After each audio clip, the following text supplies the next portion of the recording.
ay tumayo. Atin pong salubungin ang pinakamagaling na Pangulo ng Pilipinas, Rodrigo Roa Duterte!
Hapon ho sa inyong lahat.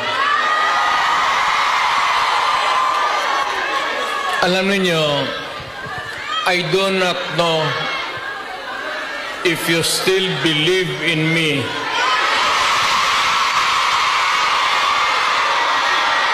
Pero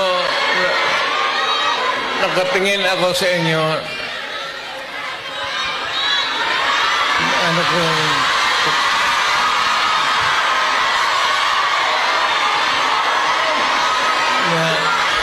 Dapat magkita-kita tayo doon sa ating bayan. Kaya lang sa sitwasyon natin ngayon, kailangan talaga pumunta tayo sa ibang bayan maghanap buhay. Pero sa akin, the fact that malayo kayo sa pamilya ninyo,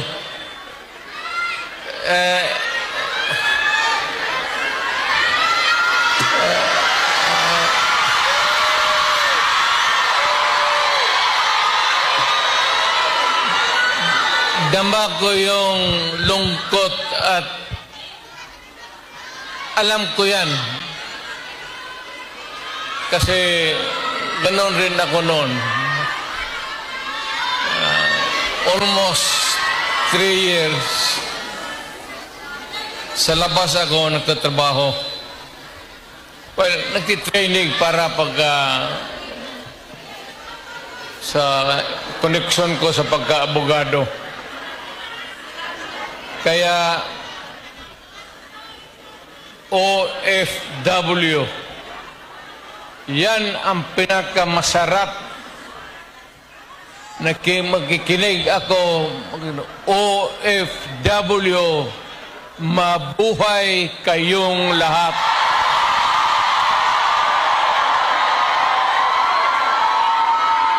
At ang mundo dapat magpasalamat na merong mga Pilipino na magpunta dito sa kanila, sa ibang bayan, para magtrabaho para sa kanila at para sa atin, makaipon ng pera para sa pamilya natin.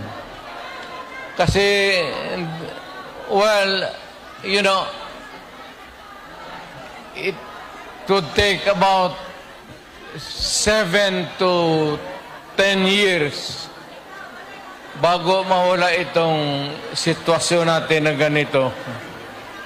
But in the meantime, that we are not really ready economically to provide opportunities na trabaho para sa lahat, then I said, napipilitan tayo dito maghanap ng trabaho para sa ating mga pamilya.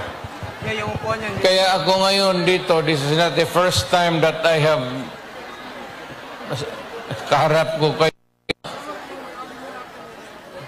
Palad natin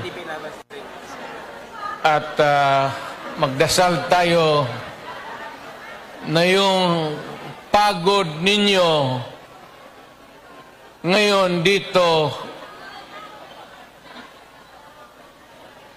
ang makinabang ang mga pamilya ninyo at ang mga anak ninyo. Mabuhay kayong OFW.